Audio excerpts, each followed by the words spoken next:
Assalamualaikum warahmatullahi wabarakatuh. Ya, sebelum kita mulai, marilah kita berdoa sesuai dengan keyakinan kita masing-masing. Berdoa dimulai. Berdoa selesai. Baik, adik-adik, sebelum kita mulai, saya Julia, dengarkan namanya baik-baik. Alif. Hadir Pak. Tami. Hadir Pak. Windy. Hadir Pak. Oke, hadir semua ya. Baik. Bagaimana kabarnya adik-adik semua? Sehat Pak. Sehat ya, alhamdulillah. Baiklah, untuk materi kali ini, sebelumnya kita sudah membahas mengenai sistem pencernaan pada materi pertemuan minggu lalu. Sekarang kita akan membahas hari ini yaitu sistem pernapasan pada manusia.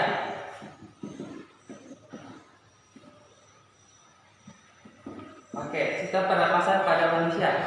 Sebelumnya, ada yang tahu apa itu bernapas? Saya Pak. Ya, Tami, apa? Bernapas adalah proses menghirup oksigen dan mengeluarkan karbon dioksida. Oke, jadi bernapas itu menghirup oksigen dan mengeluarkan karbon dioksida. Nah, manfaat kita untuk mempelajari sistem pernapasan ini supaya kita tahu bahwa sistem pernapasan pada manusia itu mempunyai organ-organ penting. Nah, sekarang juga udara yang masuk dalam tubuh itu tidak secara langsung masuk, tetapi mempunyai mekanisme atau sistem dalam pernapasan. Nah, tujuan yang akan kita capai pertemuan kali ini yaitu kalian diharapkan mampu memahami organ-organ sistem pernapasan, kemudian mekanisme pernapasan, kemudian gangguan-gangguan pada sistem pernapasan, dan juga kalian diharapkan mampu menjelaskan upaya menjaga kesehatan sistem pernapasan. Kemudian kalian juga diharapkan mampu menyajikan karya tentang upaya menjaga sistem pernapasan pada manusia, dan juga membuat poster tentang upaya menjaga kesehatan pernapasan. Oke, kita masuk pertama yaitu organ-organ pernapasan. Organ pernapasan. Nah, organ pernapasan yang pertama bisa kalian lihat di buku cetak kalian, di buku paket di halaman 165. Di situ ada pertama hidung. Nah, hidung itu fungsinya di situ untuk menghirup oksigen, tempat masuknya udara, tempat keluarnya udara. Dan juga di hidung memiliki yang namanya bulu-bulu halus atau rambut-rambut halus. Nah, fungsi dari rambut-rambut halus ini untuk menyaring partikel-partikel asing atau benda-benda asing seperti debu, bakteri, dan lain sebagainya. Kemudian di hidung juga ada yang namanya selaput lendir. Nah, di selaput lendir ini fungsinya untuk menghangatkan udara yang masuk ke dalam tubuh. Kemudian yang kedua ada faring. Nah, faring letaknya berada di antara rongga mulut dengan pangkal tenggorokan. Fungsinya di situ faring memiliki dua katup. Nah, untuk mengatur masuknya udara ke tenggorokan, dan juga ada yang ke kerongkongan untuk sistem pencernaan. Setelah faring, kemudian laring. Laring ini letaknya antara faring dengan trakea. Nah, fungsinya itu untuk jalannya udara, jalan masuk keluarnya udara. Kemudian ada trakea. Nah, trakea ini fungsinya untuk menahan dan mengeluarkan partikel-partikel halus seperti debu tadi yang tidak sempat disaring oleh hidung. Nah, itu fungsi dari trakea. Kemudian selesai di trakea, kemudian lanjut ke bronkiolus. Bronkiolus ini terletak di bawah trakea. Nah, bronkiolus juga ini ada yang ke paru-paru kiri dan paru-paru sebelah kanan. Kemudian bronkus ini mempunyai percabangan. Percabangannya ini dinamakan dengan bronkiolus. Ya, jadi bronkus dulu, kemudian percabangannya itu bronkiolus. Kemudian di ujung bronkiolus, di ujung terminalnya ada yang dinamakan alveolus. Alveolus ini fungsinya di situ tempat pertukaran gas oksigen dengan karbon dioksida, kemudian dialirkan ke seluruh tubuh. Nah, itulah tadi alat-alat pernapasan pada manusia. Sampai di sini ada yang mau ditanyakan tentang organ-organ pernapasan pada manusia? Saya, Pak. Oke, Tami, silakan akan ditanyakan. Kenapa udara yang masuk harus dihangatkan di hidung? Oke, mengapa udara yang masuk ke dalam tubuh harus dihangatkan terlebih dahulu? Itu karena supaya suhu udara yang di luar tubuh itu masuk ke dalam tubuh sesuai dengan suhu darah, mendekati suhu darah yang masuk ke dalam paru-paru. Oke, paham? Paham. Ya, oke, paham. Kita lanjut. Kemudian selanjutnya mekanisme pernapasan. Oke, mekanisme pernapasan. Mekanisme pernapasan ada dua fase, yaitu fase inspirasi dan fase ekspirasi. Fase inspirasi itu fase menghirup udara, dengan fase ekspirasi adalah fase mengeluarkan udara atau menghembuskan nafas. Kemudian di mekanisme pernapasan manusia ada pernapasan dada dengan ada pernapasan perut. Nah, apa perbedaan keduanya? Perbedaan keduanya, pernapasan dada itu terjadi karena aktivitas antar tulang rusuk, sedangkan pernapasan perut terjadi karena aktivitas otot diafragma. Nah, itu perbedaannya. Kemudian di mekanismenya pernapasan dada, jadi pernapasan dada itu di saat fase inspirasi otot antar tulang rusuk berkontraksi, kemudian tulang rusuk akan terangkat. Nah, tulang rusuk terangkat ini membuat rongga dada membesar. Rongga dada membesar, tekanan dalam udara dalam tubuh akan mengecil, sehingga udara yang dari luar akan masuk ke dalam tubuh. Di saat fase ekspirasi pada pernapasan dada, otot tulang antar rusuk akan berelaksasi, kemudian tulang rusuk akan menurun. Kemudian rongga dada akan mengecil dan tekanan udara akan membesar, sehingga udara dalam tubuh akan keluar dari tubuh. Kemudian saat fase pernapasan perut, saat fase inspirasi, otot diafragma akan berkontraksi. Kemudian diafragmanya mendatar, rongga dada akan membesar dan tekanan kecil, sehingga udara masuk ke dalam tubuh.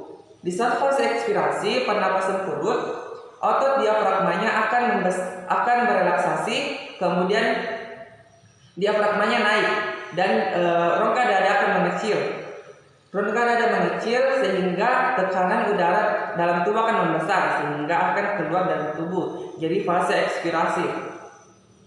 Kemudian kapan pernapasan dada ini dan pernapasan perut dilakukan? Nah, contohnya misalnya pernapasan perut dilakukan sehari-hari. Contohnya misalnya saat tidur, istirahat, santai, duduk, itu menggunakan pernapasan perut. Kalau pernapasan dada, contohnya misalnya kita sedang berolahraga seperti lari, berenang. Nah, di situ kita biasanya ngos-ngosan. Disitulah kita menggunakan pernapasan dada. Oke, sampai sini ada yang ditanyakan? Saya, Pak. Ada? Ada. Ada atau tidak ada? Tidak ada. Oh, tidak ada. Jadi paham ya sampai di sini? Paham. Kemudian yang ketiga, ada gangguan pada pernapasan. Gangguan pada pernapasan manusia. Nah, yang pertama itu adalah asma, penyakit asma. Mungkin kalian sudah tidak asing lagi dengan penyakit asma. Penyakit asma ini terjadi karena biasanya orang alergi terhadap lingkungan, misalnya debu atau serbuk sari dari tumbuhan, atau juga cuaca yang dingin, sehingga biasanya orang tersesak nafas karena penyempitan bronkus dengan bronkiolus. Nah, penyakit asma ini karena salah satu penyakit keturunan atau faktor genetik. Oke. Kemudian yang kedua adalah bronkitis. Nah, bronkitis merupakan salah satu penyakit radang tenggorokan karena infeksi bakteri. Kemudian yang ketiga adalah pneumonia. Nah, pneumonia itu juga merupakan radang paru-paru yang menyerang alveolus karena infeksi bakteri, jamur maupun virus. Kemudian yang keempat adalah TBC. TBC atau tuberkulosis ini juga diakibatkan karena infeksi oleh bakteri. Kemudian yang kelima, kanker paru-paru. Nah, kanker paru-paru ini salah satu penyakit yang mematikan akibat biasanya kita menghirup polusi udara, misalnya asap kendaraan, asap rokok, maupun orang yang perokok pun akan rentan terkena dengan kanker paru-paru. Nah, upaya untuk menjaga kesehatan pernafasan bisa kita menerapkan pola hidup sehat seperti makan makanan sehat, rajin berolahraga, dan tentunya tidak merokok. Nah, itu upaya menjaga kesehatan. Sampai sini ada yang bertanyakan? Sampai sini ada yang bertanyakan? Tidak. Jadi paham ya? Paham. Ya, pakai paham. Baik, kalau bisa akan tanya pertama, Alif. Alif, sebutkan organ-organ pernapasan apa saja?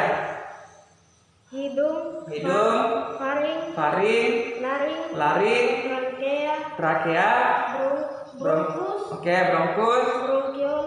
bronkiolus, alveolus, paru-paru.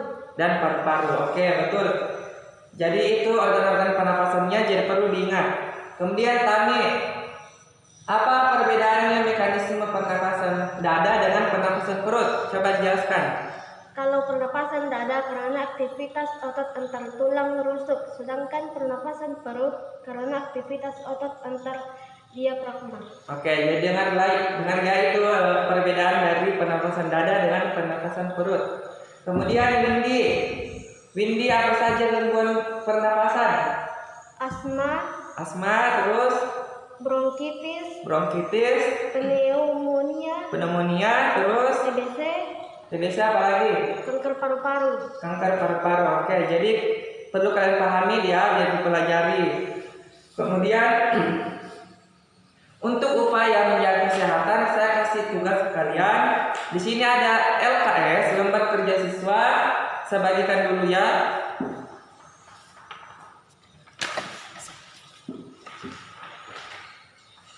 Nah, di situ bisa kalian baca lembar LKS-nya tentang upaya menjaga kesehatan sistem pernapasan manusia. Di situ ada soal bagaimana upayamu dalam menjaga kesehatan sistem pernapasan. Jadi tinggal kalian jawab di sini saja di bawahnya. Kemudian di perencanaannya kalian dibagi kelompok. Masing-masing kelompok terdiri 2 sampai 3 orang. Jadi kalian pilih teman kalian 2 sampai 3 orang, kemudian buatlah poster upaya menjaga kesehatan sistem pernapasan manusia pada kertas manila dengan ukuran A3. Jadi kalian buat poster tentang upaya menjaga kesehatan pernapasan manusia. Misalnya bahaya rokok seperti apa. Jadi bisa kalian buat poster. Untuk pelaksanaannya kalian bisa cari sumber di internet, bisa kalian cari di buku atau tanya ke orang lain, misalnya guru atau keluarga kalian. Mengerti? Nah, untuk penilaiannya akan dinilai bagaimana poster kalian, bagusnya poster kalian. Kemudian akan dipresentasikan minggu depan. Poster kalian presentasikan minggu depan. Jadi kita akan melakukan diskusi minggu depan. Jadi dinilai bagaimana presentasi kalian tentang poster yang kalian buat sendiri. Oke? Mengerti? Mengerti. Oke, mengerti. Dan pertanyaan sampai sini ya. Baik, pertemuan kali ini sampai di sini saja. Semoga materi tadi bisa kalian pahami dan kalian pelajari di rumah. Jangan lupa tugasnya kalian kumpul minggu depan. Oke? Saya tutup materi kali ini, pertemuan kali ini. Semoga kita sehat, bisa bertemu ke pertemuan selanjutnya. Assalamualaikum warahmatullahi wabarakatuh. Waalaikumsalam warahmatullahi wabarakatuh.